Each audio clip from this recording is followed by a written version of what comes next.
Chers téléspectateurs du micro du Pasteur Bobo, partout où vous êtes à travers le monde, nous vous disons bonjour ou bonsoir, ça dépend de l'heure à laquelle vous nous regardez. Nous sommes avec Gisèle Mandaïla, un nom qu'on ne peut plus présenter. Gisèle Mandaïla a été secrétaire d'État dans ce pays, la Belgique. Elle était ici, elle est parmi, comme je le répète souvent, parmi les premières personnes à siéger dans les gouvernements des pays démocratiques en Occident. Bonjour ou bonsoir, Gisèle Mandaïla. Bonjour, Pasteur Bobo. On vous suit partout à travers le monde. Comment vous portez, Gisèle? Je me porte bien, merci. Je me porte très bien. Le 14 octobre en Belgique, il y a les élections communales. Vous êtes candidat? Oui, tout à fait, je suis candidat. Ce sont les élections communales et donc au niveau local, donc ce qu'on appelle le premier niveau des élections. Et donc oui, je suis candidate à Etterbeek. Avec défi, je vois. Oui, tout à fait, tout à fait. Je suis défi, ce sont les démocrates, fédéralistes et indépendants, comme c'est écrit sur notre t-shirt. Donc voilà, c'est notre leitmotiv, notre ADN. Donc nous sommes des démocrates, nous sommes des fédéralistes parce que nous voulons fédérer et nous sommes des indépendants parce que nous ne dépendons d'aucun syndicat ou d'une structure qui peut nous phagocyter. On est totalement libre de dire ce que nous pensons par rapport à notre politique, par rapport à notre programme et par rapport à notre idéal. En Belgique, il y a une grande communauté congolaise. C'est quoi les enjeux de ces élections du 14 octobre pour nos communautés congolaises de Belgique ou pour les Belges? Non, pour les Belges, donc c'est vraiment renouveler les mandats, ce qu'on appelle vraiment, comme j'ai dit, les mandats de proximité, de renouveler en fait ces mandats pour avoir des conseillers communaux. Donc les conseillers communaux, si vous voulez, c'est vraiment le mini parlement au niveau de chaque commune. Donc c'est vraiment pour traiter les questions qui touchent vraiment le quotidien des citoyens. Il s'agit par exemple de traiter des questions sur la sécurité au niveau local, sur la propreté, les logements sociaux et voilà l'éclairage, vraiment les questions qui touchent vraiment le quotidien des citoyens. Je donne un exemple. Par exemple, vous promenez votre trottoir où les voiries ne sont plus adaptées, vous avez des dalles qui se défoncent ou des choses comme ça. Ça, c'est le premier niveau de politique. Donc voilà, c'est ça, en fait, le conseiller communal est là pour veiller vraiment à ce qu'il y ait une harmonie au niveau voilà, de notre environnement propre, là où nous habitons, donc dans nos rues, dans nos écoles et tout ça, avant d'aller au niveau supérieur qui est le niveau régional, hein, qui traite les questions de toute la région de Bruxelles. Mais là, c'est vraiment, vraiment au cœur de l'espace commun que nous partageons entre citoyens. Il y a une semaine ou 2-3 jours, vous étiez l'invité sur RTL à faire Cécile Djounga. On vous voit militer, on vous voit au four et au moulin. Vous défendez, avec les mandataires, vous défendez le racisme. Mais c'est un peu tard, il fallait le faire avant. C'est comment? C'est un peu tard aujourd'hui. Gisèle Mandaïla hausse les tons pour dénoncer le racisme. En Occident, le racisme face aux Noirs, c'est un problème structurel. Nous l'avons vécu en étant jeunes. Bon, voilà. Et aujourd'hui, ce sont nos enfants qui continuent à le vivre, même nous-mêmes aussi. Quand bien même nous avons dépassé un peu cela, peut-être avec l'expérience, avec la maturité, avec voilà, la vie, nous avons réussi à dépasser ces faits. Mais nos jeunes qui le vivent, qui attrapent ça des pleins fouets quand ils doivent aller chercher peut-être du travail ou quand ils doivent aller en boîte. Et aujourd'hui, bon, voilà, tous ces enfants qui sont nés ici, qui se considèrent comme belges parce qu'ils sont nés ici, ils sont belges et ils vivent dans un pays... on ne peut pas dire que c'est un pays d'accueil parce que ce sont les enfants qui sont nés ici. Et s'entendre comme ça, dire, voilà, vous devez rentrer chez vous, et puis voilà, c'est où? C'est chez eux, alors que chez eux c'est ici. Et donc je pense qu'à un moment donné, il faut dire stop. Et à chaque fois, nous les disons, ces combats, on les mène tant au niveau du Parlement. C'est que j'ai dit toujours, nous les politiques, il y a des endroits où nous menons des combats. Donc nous menons des combats au niveau du conseil communal, au niveau du Parlement, que ce soit au niveau du Parlement régional ou alors au Parlement fédéral.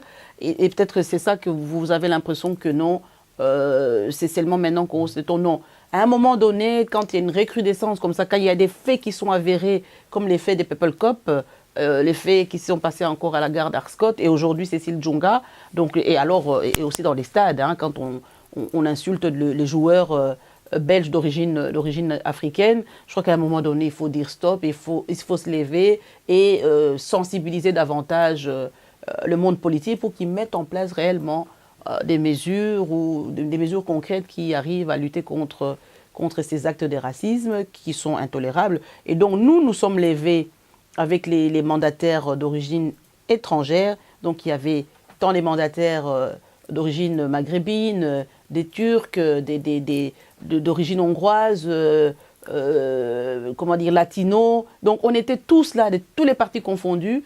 Donc là, on a dit stop, il faut à un moment donné qu'on interpelle, qu'on dise aussi notre ras-le-bol, parce qu'on nous dit que nous ne sommes pas intégrés, alors que cette intégration, ce sont ces racistes-là qui nous le refusent. Donc nous nous sommes levés pour dire stop et demander une tolérance zéro par rapport au fait des racismes.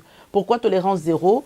Tout simplement parce que quand il s'agit par exemple des actes homophobes contre la communauté homosexuelle, ou quand il s'agit des actes sexistes, quand on insulte les femmes dans les rues et tout ça, tout le monde s'élève comme un seul homme. Et vraiment, il y a des mouvements, des masses qui s'élèvent contre ça. Et pourquoi c'est quand il y a du racisme, ben voilà, on voit très peu de gens qui se lèvent. Donc je pense que, comme les homosexuels, ils se sont levés eux-mêmes, les autres ont suivi, il est de notre devoir en tant que personne d'origine étrangère, en tant que personne noire, maghrébine ou autre, il est de notre devoir de nous lever et de faire aussi drainer des foules derrière nous, parce que c'est à nous de mener d'abord ces combats avec l'aide des autres. C'est pour cela, en fait, nous sommes levés pour dire non. Trop, comme on dit en belge, trop istevel, donc voilà, stop. Tevel, istevel, trop, c'est trop. Mais je sais, Mandaïla, vous faites rêver beaucoup des jeunes Congolais, des jeunes qui sont dans des universités dans ce pays. Mais on aimerait bien connaître un peu votre témoignage. Les premiers jours où vous arrivez au gouvernement belge, c'était comment? Par rapport au racisme, c'était les regards des autres. Vous arrivez, on vous suit. Nous, on applaudissait. Nous, c'était vraiment comme si Lukaku vient de marquer. Mais vous-même, c'était comment quand, devant les autres, pour la première fois, une noire qui arrive? Bah, en fait, pour moi, c'était tout à fait normal, parce que c'était un parcours normal en tant que femme politique. Donc j'avais commencé quand même en 2000. Et en 2004, bah, voilà, c'est voir nommé secrétaire d'État. Bah, je n'ai pas vu, j'ai pas vu des différences. Je me suis dit tout simplement, ah oui, voilà, ça c'est vraiment un clin d'œil qu'on fait à la communauté noire pour montrer que, bah, voilà, il y a tout un travail qu'on a fait, il y a un engagement et on doit compter avec nous. Donc ça, c'est déjà une fierté d'abord. Puis quand je suis arrivée devant mes collègues, non, je n'ai pas senti comme telle différence. Vous n'avez rien? Non, de mes collègues ministres, non, il y avait pas du tout. Je pense que c'était quand même des gens un peu plus... c'est des gens qui sont un peu instruits, qui ont déjà des personnes d'origine étrangère dans leur parti. Donc de ce côté-là, il n'y avait pas de problème. C'est quand je suis arrivée pour la première fois au Parlement, et c'est là en fait que j'ai senti un peu... voilà, ça c'était le Vlaams Belang qui n'a pas accepté. Donc, du coup, en plus, je suis défi, hein, le parti qui embête en fait la Flandre profonde et la Flandre, la frange, hein, pas toute la Flandre, la partie de la Flandre raciste, donc et qui est raciste aussi envers les francophones. Donc, c'est vraiment un défi qui. Donc, ceux-là n'ont pas accepté, ils l'ont pas dit ouvertement parce qu'au Parlement, on peut pas le dire comme ça, mais on le sentait dans des interpellations, quand on m'interpellait, il y avait toujours une petite phrase ou un petit mot vraiment pour me rappeler que j'étais d'origine étrangère. Ou alors parfois quand je parlais, bon, ils ne regardaient pas ou alors ils sortaient. Mais bon, tant mieux qu'ils sortent parce que le Parlement n'était pas fait n'est pas fait à mon sens pour accueillir ce genre de personnages. Donc quelque part ça passait. Et alors le deuxième fait des racismes, c'est quand je suis nommée secrétaire d'État et comme c'était la première fois, donc j'avais été sollicitée par tous les médias et tout. Et alors j'ai fait l'émission Les Beaux Vélos des Ravel à travers la Wallonie. Et j'étais avec le monsieur, j'oublie son nom, c'est lui qui fait les carnets du Bourlinguer. Donc on était à deux sur un vélo tandem. et à sillonner toute la Wallonie profonde. Et là, oui, c'est vrai qu'en passant, parfois, on disait, oui, c'est qui c'est la secrétaire d'État et tout. Il y a des gens qui n'étaient pas contents pour dire quoi. Est-ce qu'il n'y avait pas de personnes blanches pour pouvoir les nommer, plutôt que d'aller nommer une noire, mais ça ne va pas. Mais bon, tout cela, en fait, j'ai pris ça avec bonhomie et ça passait. Mais aujourd'hui, si je me lève à nouveau contre le racisme, ce n'est pas pour moi, parce que moi, comme je vous dis, je suis blasée. Moi, j'en ris même aujourd'hui, mais c'est plus par rapport à nos jeunes. Quand je vois, voilà, la première fois quand vous subissez un acte de racisme, vous ne l'oubliez jamais. Donc c'est la même chose. Moi, j'ai subi les premiers actes de racisme déjà à l'école. Et puis vraiment, en face, c'était quand je devais aller en boîte pour la première fois avec mes amis, où on m'a refusé l'entrée dans une boîte. Et donc voilà, là, à ce moment-là, vous vous demandez, tiens, mais finalement... Vous êtes noir. Parce que je suis noire. À l'époque, c'était vraiment très fort. Hein. Aujourd'hui, encore aujourd'hui, Ounia a fait une étude pour montrer comment on refusait on refuse encore les Noirs à entrer dans certaines les Noirs et les Arabes sont refusés dans certaines boîtes de nuit. Donc ce sont des faits qui existent et je me dis non, nous devons combattre cela. Et si on s'est dit on est blasé et on s'était, ben, on banalise et on continue. Alors on devient aussi complice de ces racistes. Et donc ça, moi je ne veux pas et je pense qu'il est de notre devoir de nous lever. Et là je fais appel à tous ces jeunes qui nous regardaient et vous dites que voilà, j'ai fait peut-être la fierté des jeunes dans les universités, mais oui, mais que tous ces jeunes, quand on lance un mouvement comme ça contre le racisme et quand on s'élève, venez massivement, venez nombreux pour que vraiment qu'on démontre que voilà, on ne veut plus de ça dans cette Belgique. Et je suis sûre que au moins un citoyen belge d'origine congolaise ou d'origine africaine ou d'origine maghrébine, au moins une personne étrangère a déjà vécu des faits de racisme. Donc, nous devons nous lever tous ensemble pour pouvoir combattre ces phénomènes. Nous l'avons fait au niveau politique. Maintenant, nous espérons que les jeunes, la société civile va nous suivre dans ces combats que nous allons continuer. Pourquoi vous portez le combat de Cécile Djonga? Je ne porte pas le combat de Cécile Djonga. Je porte un combat contre le racisme avec Cécile Djonga, avec Gaël Van Rossem, avec toutes ces personnes qui luttent contre le racisme. Donc c'est un combat que nous avons commencé depuis longtemps. Et Cécile Djonga, c'est notre petite sœur, c'est notre enfant. Elle vient après nous. Nous, on avait déjà vécu ça. Nous avons combattu cela d'une autre manière, avec les outils que nous avions à l'époque. Mais aujourd'hui, il y a d'autres outils qui nous permettent en fait d'aller de l'avant. Au niveau du Parlement, il y a des textes de loi. Il y a aujourd'hui sur la table du gouvernement bruxellois le plan régional bruxellois contre le racisme. Et nous voudrions qu'il y ait un plan interfédéral qui est déjà préparé. Et c'est le gouvernement actuel, donc la NVA en particulier, qui refuse en fait de mettre ces plans en application. Donc vous voyez que le combat est encore là, parce que je crois que avec ces plans interfédéraux de lutte contre le racisme, nous allons avoir un arsenal juridique en plus de la loi Moreau, donc la loi antidiscrimination, antiraciste qui existe. Nous allons avoir des outils, parce que c'est un outil qui est demandé par les Nations Unies. La Belgique a accepté et a approuvé cela. Et aujourd'hui, il ne reste plus qu'à l'appliquer. Donc ça fait quoi? Depuis 2001 que ça a été... comment dire, que la Belgique a approuvé ces documents. Et quoi, 16 ans après, il n'y a toujours rien qui se fait. Et aujourd'hui, où vraiment la société civile s'élève pour ça, ben voilà, la NVA qui freine encore. Donc, à un moment... Mais quand tu es au fond, quel traite les racistes comme c'est des idioties. Oh ben ça c'est un peu... Mais oui, mais excusez-moi, mais non, qu'on s'excuse, qu'on m'excuse, je n'accepte pas ça. Théo Franken a l'habitude de tweeter, l'habitude d'insulter les gens. Et c'est à chaque fois qu'on le rappelle à l'ordre par le Premier ministre qu'il fait marche arrière pour s'excuser. Il va s'excuser lundi parce qu'il aura dit que le Congolais, les Maghrébins, les Marocains et je ne sais pas qui encore n'avaient pas de plus-value. Quand on le rappelle, il dit non, c'est pas ce que je voulais dire, je m'excuse. Et mardi il s'excuse, mercredi, qu'est-ce qui va sortir? Il va prendre une image d'une personne noire avec parachute et puis il va le renvoyer en Afrique comme si... Et puis après, il va nous dire, ah ben non, mais c'était un jeu d'humour, je m'excuse. Ça, c'est le jeudi qui va s'excuser. Le vendredi d'après, il va nous dire, ah ben écoutez, non. Et pourquoi est-ce qu'aujourd'hui, tout le monde pointe du doigt Théo Franken? C'est quand même, il y a des faits qui sont avérés. Qu'on arrête de nous faire croire que, oui, voilà, il a traité ça de l'idiotie. On est en période électorale. Donc fatalement, il n'y a personne qui a envie de se dire je suis raciste. Mais moi, je suis désolé, M. Théo Franken est raciste. Hein. Et tout avec les propos qu'il sort là, c'est des propos d'une extrême violence par rapport à nous. Moi, quand on me traite quand on vous dit que vous n'apportez pas des plus-values, c'est comme si vous étiez des moins que rien. C'est un mépris, il nous méprise. Et alors, quelqu'un qui vous méprise comme ça, et demain, il vient vous dire non, non, c'est de l'idiotie. Non, ça, c'est ce que j'ai appelé, moi, sur les plateaux des RTL TVI, c'est de l'hypocritement correct ou du politiquement hypocrite. Voilà, donc c'est faire du politiquement correct pour dire que je suis dans les bonnes grâces, hein, comme tout le monde le dit. Non, non, je suis désolée, comme excuse, je ne peux pas accepter ça. C'est vraiment...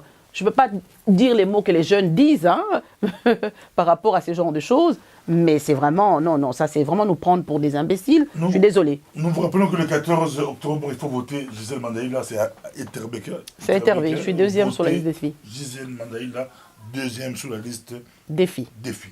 Mais à côté de la Gisèle Mandaïla, tout le monde a un mandataire, c'est basé au cabinet. Mais quand on explique l'action de Bossa Nicolo, vous savez, conférence de presse, la club presse, beaucoup d'entre eux, c'est basé au cabinet. Bah, je pense, au Kibiso, parce que c'est partie de cette conférence de presse au Salaki vendredi avec tous les mandataires pour nous dénoncer le racisme, la discrimination et les conséquences, il y a racisme. Donc, ce Moutaza raciste déjà, à ce moment-là, donc, ils ont créé la discrimination, le logement, le misala, le bisika mususu, donc bazo lingate tozalana parce que déjà baza raciste. Donc le fait que les lots rassemblés, mandataires sont d'habitude, on travaille entre biso, peut-être batumwindu, congolais, mais vendredi c'était tout le monde. D'origine africaine, c'est tout le monde. C'était tout le monde d'origine africaine. Non, il y avait toutes les origines. Il y avait même les latinos d'origine d'Amérique latine, des gens d'origine hongroise, d'origine polonaise. Comme c'était pendant les vacances aussi parlementaires, beaucoup ont accepté de nous suivre, mais n'ont pas pu être présents lors de... Mais là, concrètement, vous revendiquez quoi?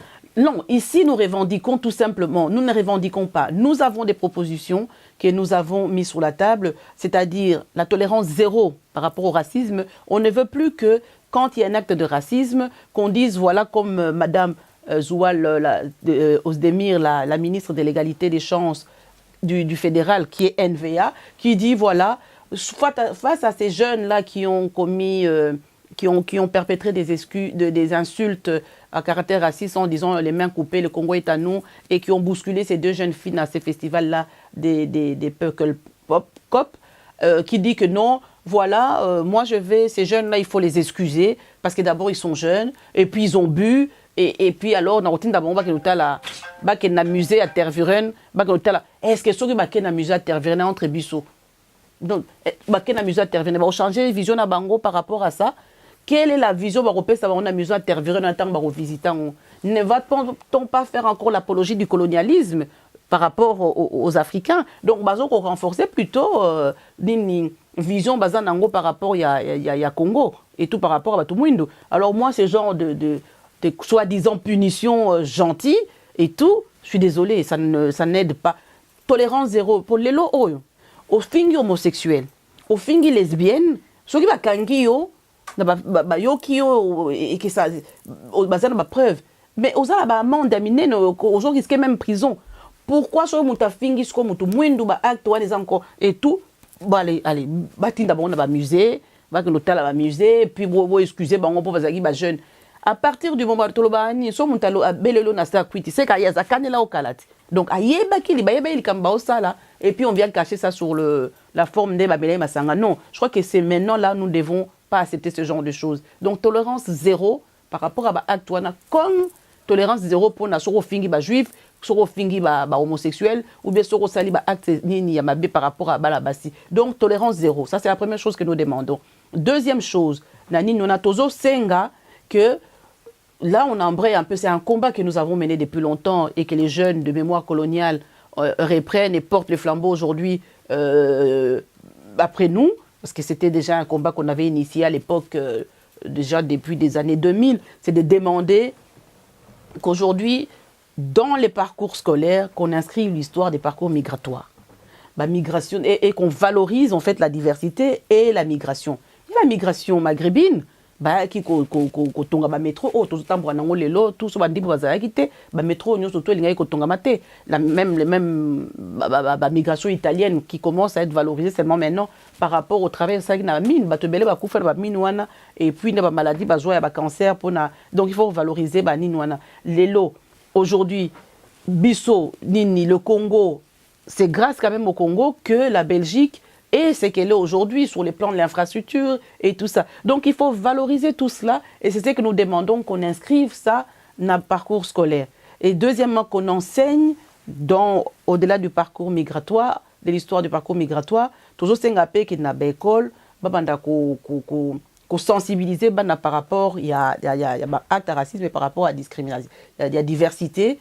Et puis surtout, ce que nous demandons, nous, en tant que politique, c'est vraiment que les plans interfédéraux puissent être approuvés et votés au niveau du gouvernement pour demain, et là, arsenal juridique, outil réseau permettre que non, ce qui acte, il y a racisme, que non, acte, il y a ça. Donc dans cet acte-là, on parle aussi beaucoup de la sensibilisation et de la tolérance zéro par rapport à ça. Et travailler aussi alors à ces moments-là avec la société civile quand il s'agit de question de racisme.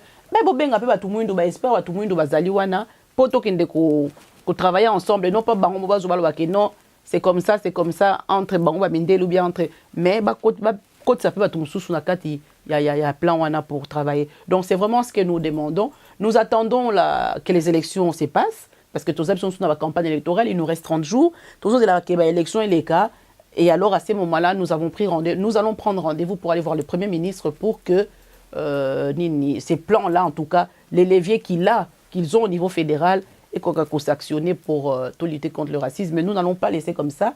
Et déjà, le 30 novembre, c'était déjà un projet qui était en préparation depuis longtemps et qu'on devait annoncer ça pour les 30. Mais les faits nous ont rattrapés. Donc, le 30 novembre, c'est les lancements de gala de la Belgian Diversity Award.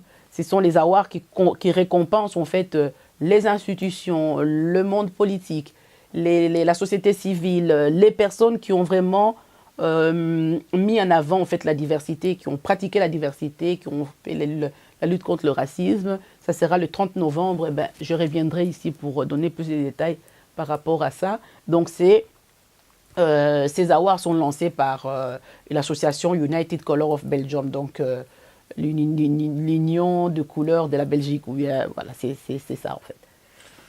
En tout cas, vous avez bien sûr qu'il ne pas dans l'épisode, mais la bille, vous coupez ça, Gisèle Mandaï, la coupé ça, la groupe pour l'entrée de cette pression, dans l'épisode, RTBF, ouais.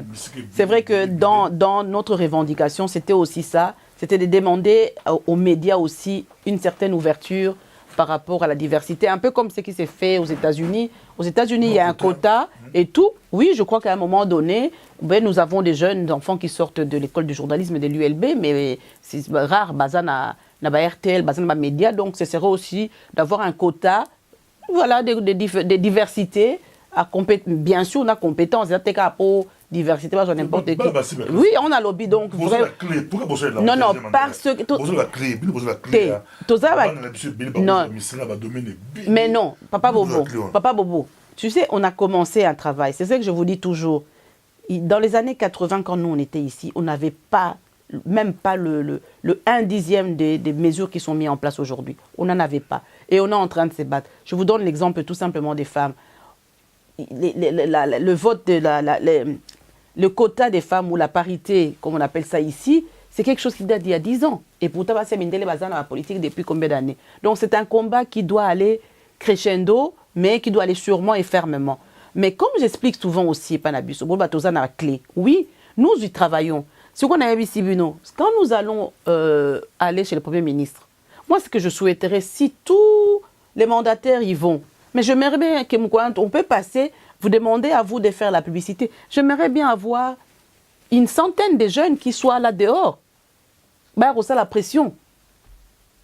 Mais le problème, c'est que vous dites, voilà, les politiques doivent faire et la société civile va venir. Bon, à la rentrée parlementaire en septembre, et tout, qu'est-ce qu'il y a généralement? Il y a des grèves.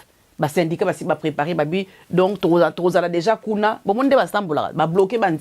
C'est la même chose. En fait, c'est les politiques ils vont et une pression, et nous, les politiques, on saisit cela et on y va. Donc aujourd'hui, moi, ce que j'aimerais bien, même si il y a les débats, il y a des débats aujourd'hui par rapport aux élections communales. Mais qui est-ce qui va oser poser la question? On a un débat sur le fait des racismes. Interpellez vos bourgmestres pour dire, voilà, les faits de racisme sont là. Qu'est-ce que vous mettez en place? Quel est votre programme par rapport à cela? Et tout. Et alors, nous, on continue à porter. Donc, on a lobby, oui. Les lobbies sont au Kende. Mais Bouya et Belé Nassima Nabiso, parce que ce n'est pas un fait qui touche Gisèle. Moi, je vous dis aujourd'hui, j'avais vécu ça. Mais maintenant, on a signé ça, à la limite, il y a un problème. Puisque aujourd'hui, moi, quelqu'un, on n'osera pas commettre des actes de racisme par rapport à moi. Même sur Azou Kanisango, il n'osera pas parce qu'elle non. Voilà. Et tout ça, exactement. Donc, mais voilà, donc il y a ça.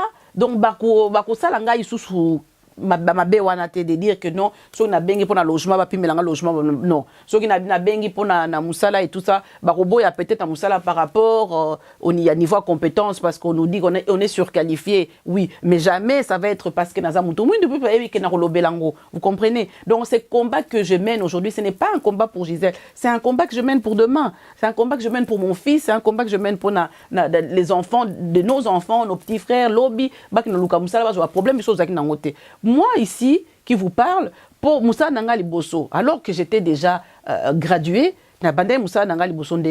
après avoir envoyé plus ou moins 4000 CV, Bazobo Yango parce que j'étais Moutoumouine, to six classes na collègue Nanga qui n'a la qui est pour tout un examen, il y a joué Moussala dans les 3 mois.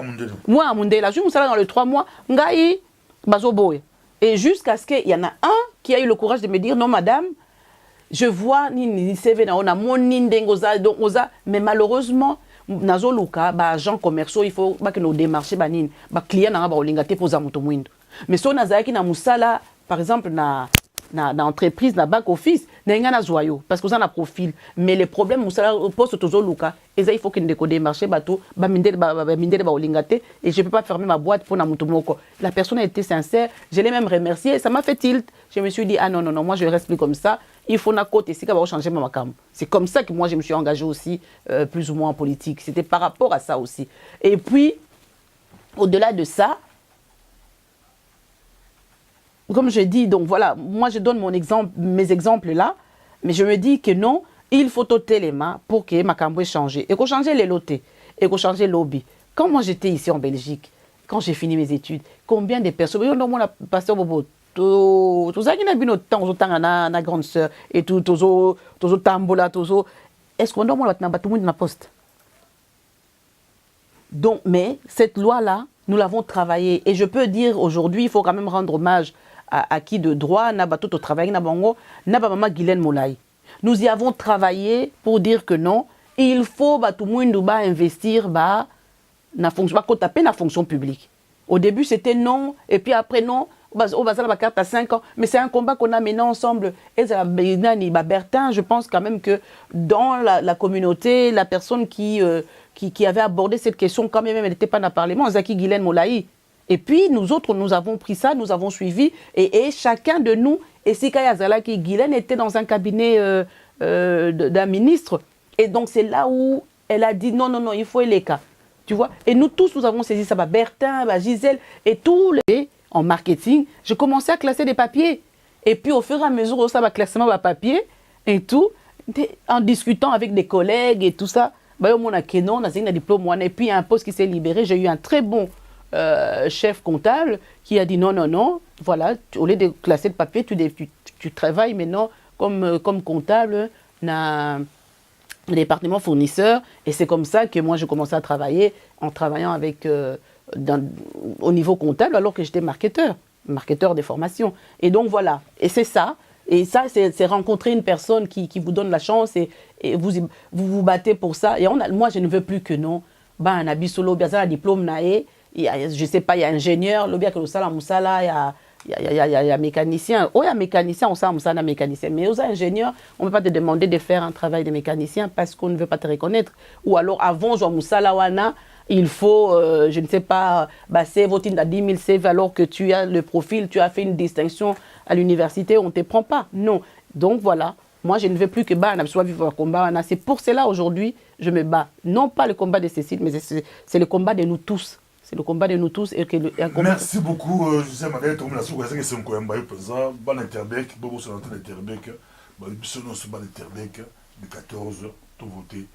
Gisèle Mandaïla, aux Belges, aux 5 ans, aux tout à fait. Au fond dans l'Interbec, nous sommes sur le 14, tout voté. Gisèle Mandaïla. Vous avez 2-3 minutes au côté vidéo. Passez-moi un message. Mais d'abord, vraiment, la Congolais Nyonso, première chose, par rapport au racisme, nous allons revenir vers vous à travers les micros des pasteurs Bobo, à travers nos médias communautaires et les autres pour vous inviter à venir nous soutenir. Na action Torosal avec les autres mandataires quand on ira voir le Premier ministre. Donc venez massivement pour lutter contre le racisme. Deuxième chose, nous sommes en période électorale. Donc voilà, na osenga bino suba eterbe quoi.